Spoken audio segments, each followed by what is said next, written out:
since I last filmed, when I was out in Neola buying that truck. Since then I have packed up and moved back from Colorado, so I'm back in Utah full time now.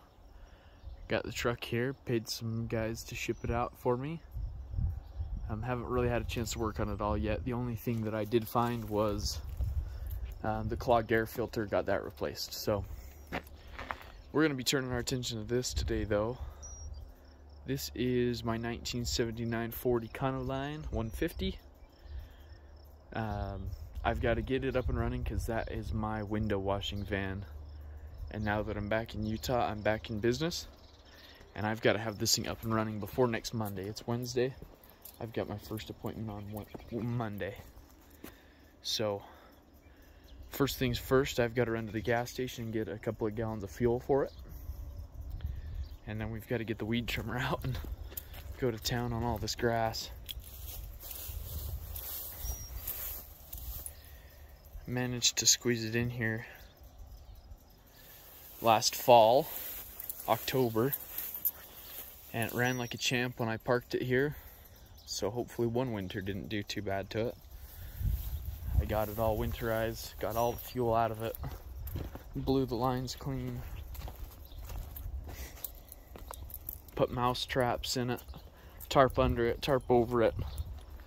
So hopefully that paid off. I spent like 300 bucks on tarps alone. So my hope is that I put a little bit of fuel in her and throw the battery in her and off to the races. I'm gonna run to the gas station and we'll jump back in. Alright, I do have some good news here. I last week threw some soda on this puppy because it had leaked a little bit over the winter. I don't know how I'm going to do this with two hands, but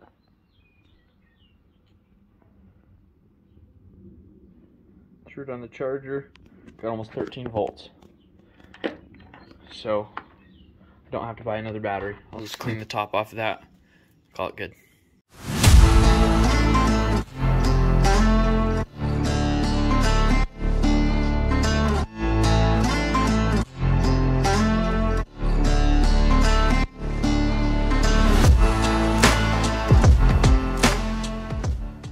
She looks to be in pretty good shape. The PVC pipe on the roof is a weird color. It's kind of gotten discolored from, I guess, from UV bleed through that tarp. Windshield's a little dirty. I'm not sure how it got dirty under the tarp, but that's not the most of my concerns. So she's in good shape. I bought this in March of 2021.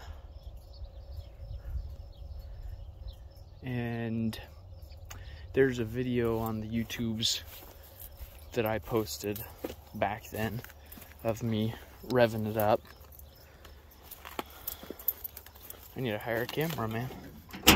Subscribe to my videos so I can hire a cameraman.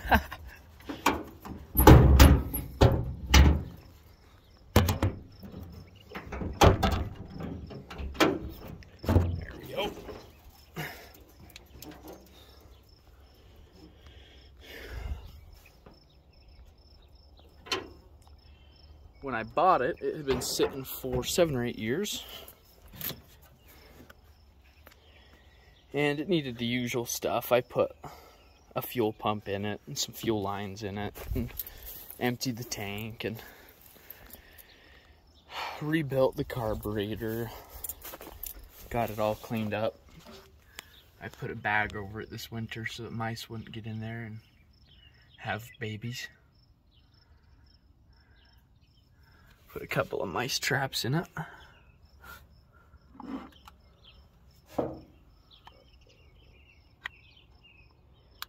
Looks like that one got gnawed on a little bit. So it may have actually done me some good. There's probably some dead mice around somewhere. Sorry if you're a mouse lover. Let's get in it. I think I locked it. Yep, I locked it. I'll have to go get the keys. She's in really good shape. There's surface rust and paint peel, but there's not 1 ounce of rot anywhere on this whole van, which is awesome. Guy I bought it from, I think he was probably the 2nd owner. Well, I don't know how many times it's changed hands. It was a camper conversion at one point in his life, thus the funny paint job. But the guy I bought it from gutted it, used it to haul his ATVs and go camping and stuff, and pick up the kids for the soccer games and that kind of jazz.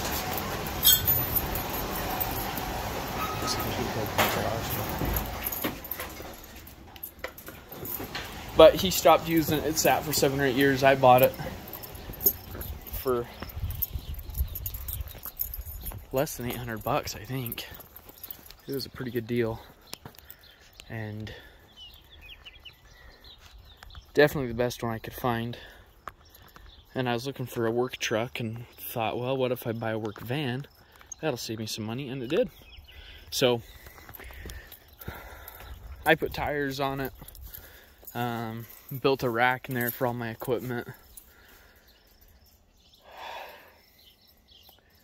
fixed the wipers, the springs were broken or something, so they didn't work, rebuilt the carb. But man, it runs like a champ. The thing is so good. So good. Yeah, I just have to remember which key opens it. There we go. Alright, let's see if it stinks.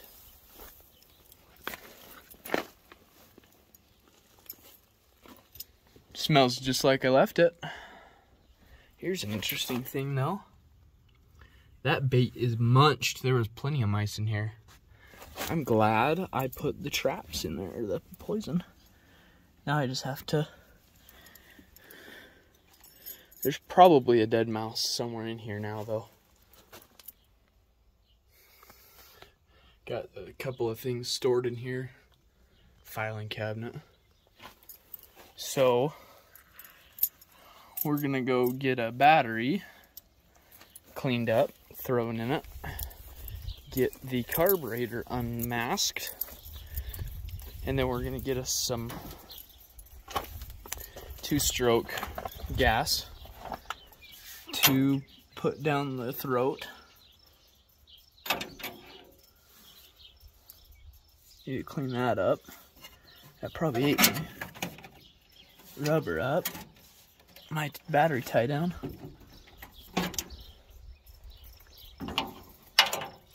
It just seems alright. But we'll get some cleanup going on here. Alright, I got the battery thrown in there, cleaned up the terminals a little bit, cleaned up all that white powder, got it all over myself. By the time I was done with that, I looked like John DeLorean. And now we just got to get that carburetor unwrapped. And we'll see how I did that. Oh, wow, I was thorough. I covered everything. Vent tube and all. What do you know? Now I gotta get it off.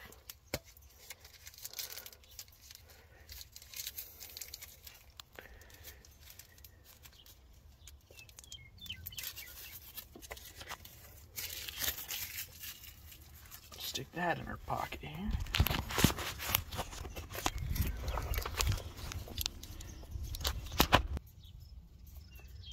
Alright, that's a little better. Keep it zoomed out. I carry around this little phone stand with me and then sit here and try to work one hand and film with the other.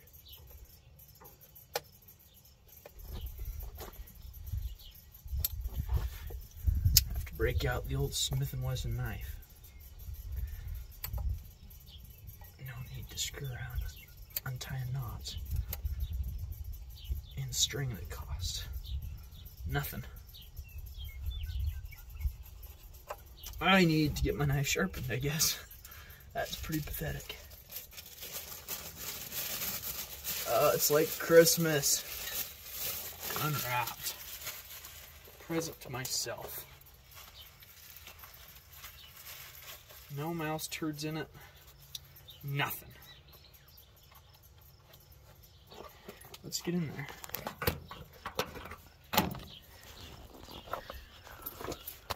You can see my little data plate there. Rebuilt May 21st, 2022. So I owned it for a couple of months before I ever even drove it, actually. Wonder if I need a new fuel filter. We'll try that one, see if it does us any good today. Probably pick up a new one. I've got to run to the DMV today and get my truck registered. And then I'll pick up fuel for this. I told you I was going to get fuel, never did. So, forgive me for I have sinned and all that. But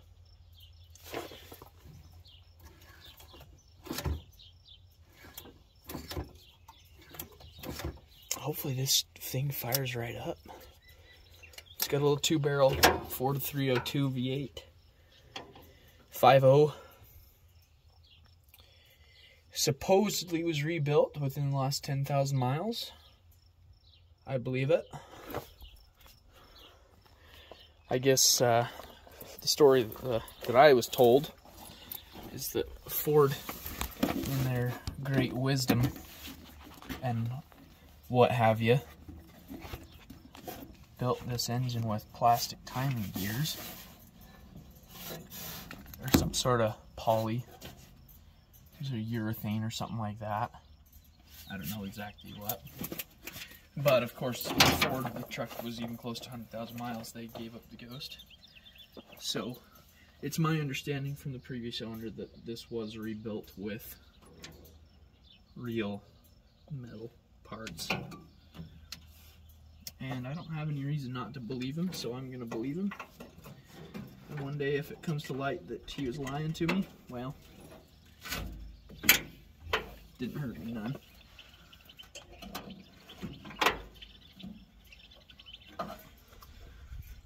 I would really like to retire this baby from window washing business here in a few months when I'm able to hopefully get something a little more modern.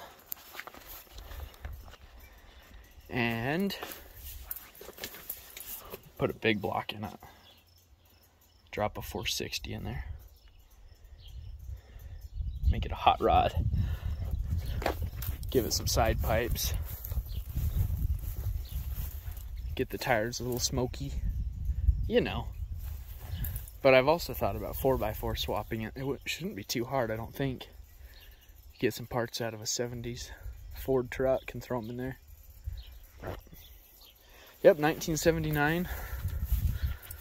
Miles are unknown because I broke the speedometer. I bought it at 98,000 something. And I broke the speedometer because I was trying to...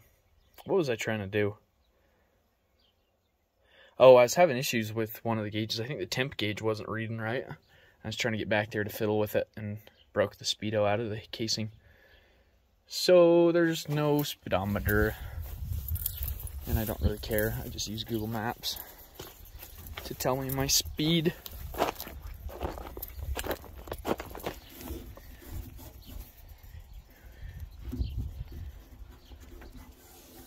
See if this did permanent damage. A little bit.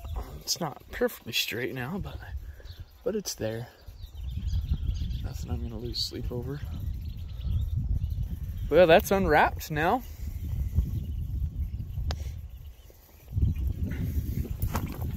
Nothing to do but start her up.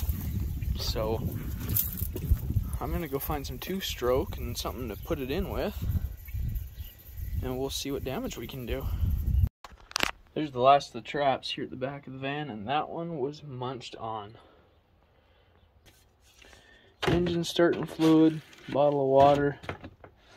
I don't want starting fluid because it hasn't had oil pressure in almost a year. Well, like it's been sitting, so the oil's been draining down. It has oil pressure when it runs, obviously. or else it wouldn't run. But I think I'm going to take a little bit of advice from Vice Grip Garage, and we'll use some 2-stroke instead of starting fluid, and that'll let the cylinder walls have a little bit of love. Now I just need to find an applicator tool, or I could just dump it down the carb. We'll see.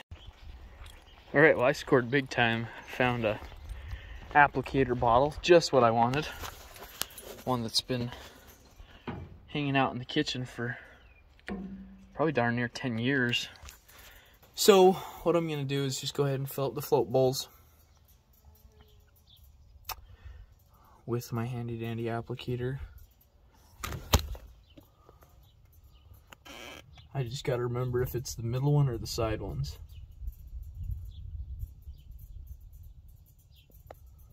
I'm thinking it's the middle one. I think the sides are maybe screws. We'll see.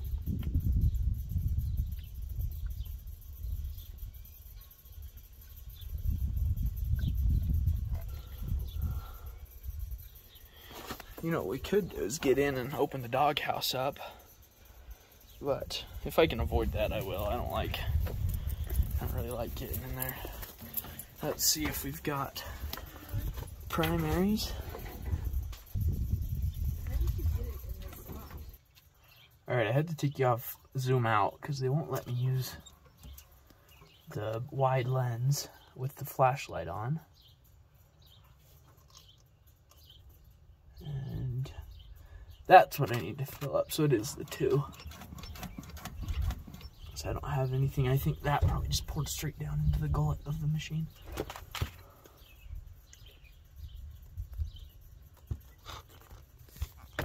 Jeez, there's no good way to film in a van. There's no room.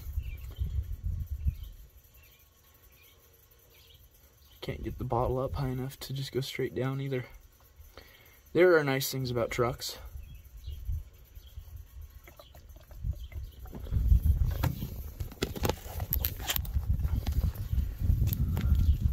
Nice thing about the van is that you can open the doghouse though and reach all the transmission bolts without any drama. There we go. I found a spot to rest you. I'm just gonna fill her on up. That should give us enough fire to cause problems.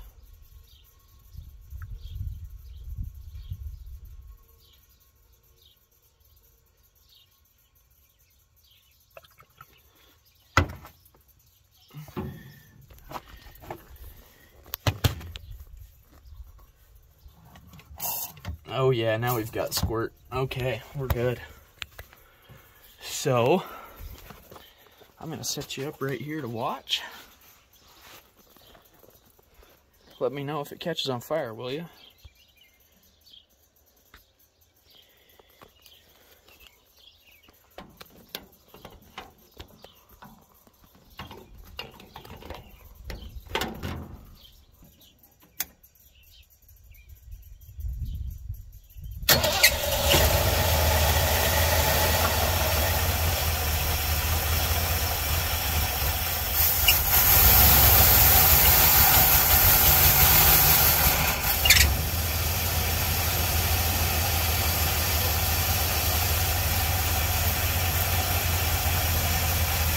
Like a brand new engine.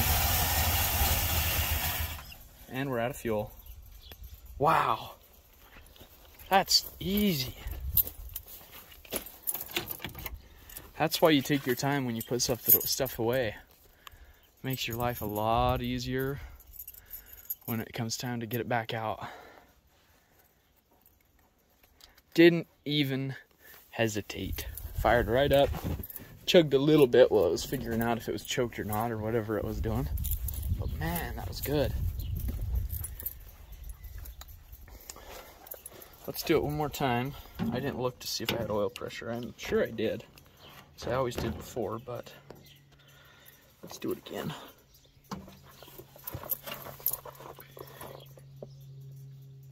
And then we'll go eat some lunch. Go to the DMV, get some real fuel for it. Some good ethanol-free stuff. which is gonna cost me $6 a gallon.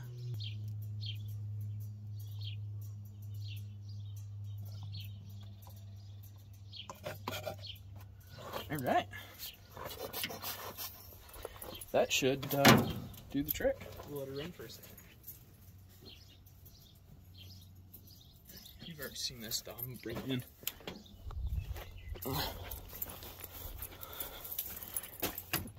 Like I said, ignition's on the left. I was sitting here looking for it on the right.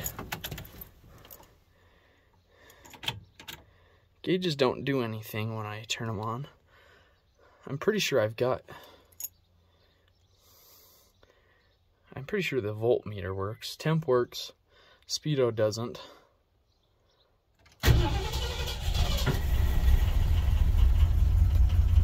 Oh yeah, we've got oil pressure. It's climbing slowly but surely.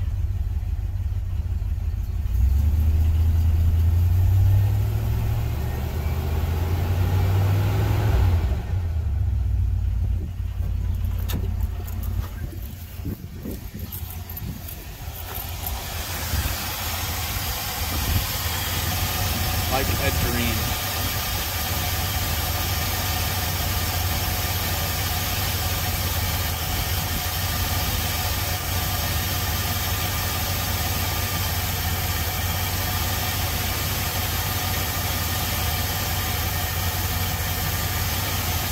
It's just sipping right along on that fuel. It's running longer this time. You can tell it's low.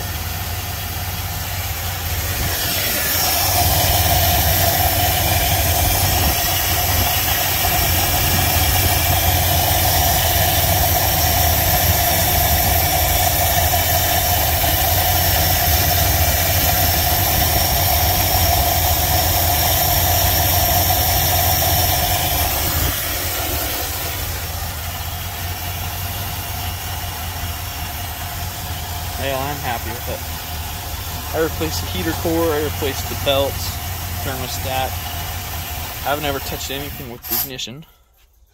There she goes.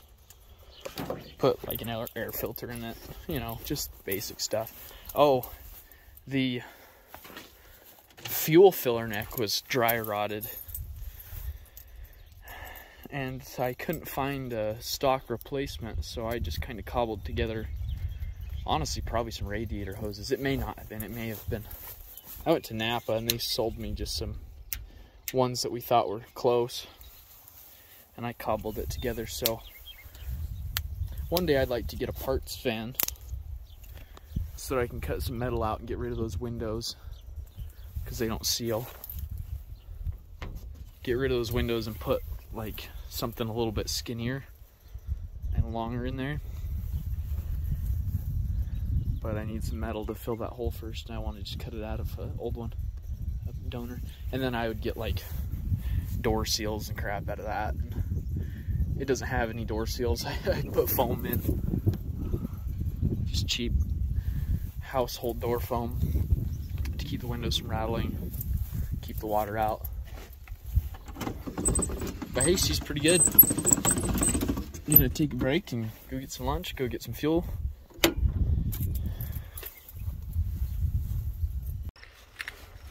Alright, we're back. I've got some fuel. I want to show you the most annoying thing about fuel in this car. It's got a valve. And fortunately I stole this nozzle from my dad's can. And so I can get past the stupid safety nozzle that's on mine. But I can't open that thing with it. So my solution is to take an old screwdriver and jam it in there and just go for it.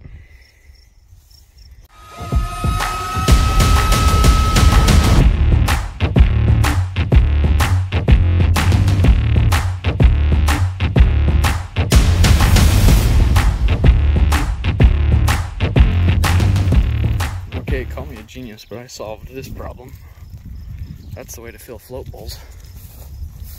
Throw a little piece of line on there, 1/4 inch probably, 5/16 line. Easy. So we've got the bowls pretty well filled up. Not all the way full, but good enough. Got 5 gallons in the tank. It's only a 15-gallon tank, so that's gonna be plenty. And we're gonna go ahead and see if it'll pull fuel.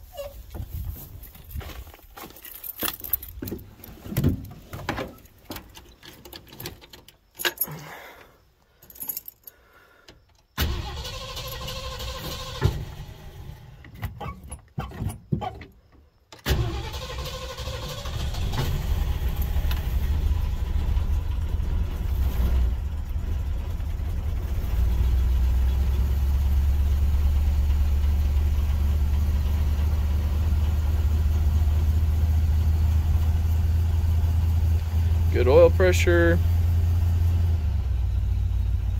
good idle, charging.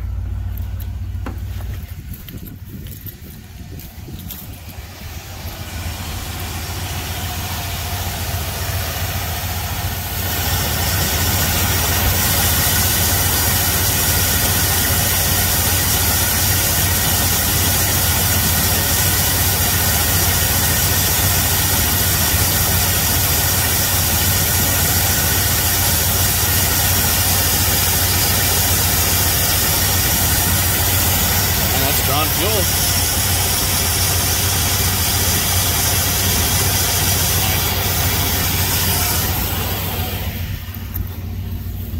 Well, let it run for a minute. And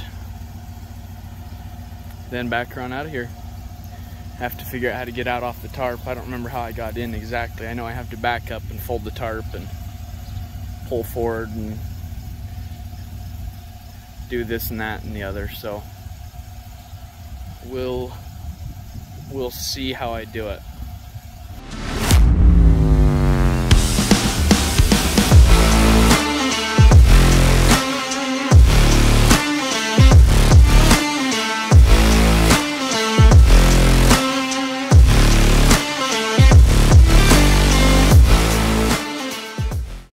And she's out. Only thing I've noticed so far, and you're not even going to be able to see it on camera because I can barely see it with my eyes, is there's just the faintest blue smoke coming out the tailpipe. Maybe you can see it from this side. Yeah, a little tiny bit there. And I'm not worried about it. I put 2-stroke oil in it. It's burning oil. And even once that's out of its system, it's been sitting for a while, and it's an old engine, so I'm not concerned.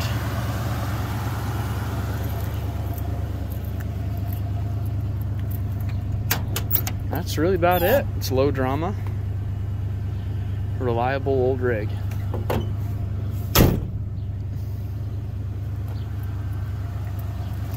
The only other thing I did right there, you saw me in the engine bay for a while, is I forgot to put the air cleaner on. And I figured before I shut the hood, I ought to throw that on so I didn't forget. I was watching Engine Masters a couple of weeks ago, and they did carburetor filter and intake combinations to test power. And man, the style that I've got on there just kills power.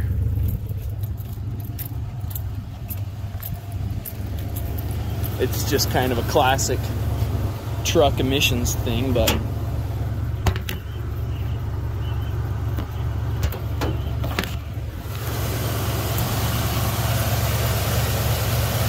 the good old single hat with the snorkel coming out of it.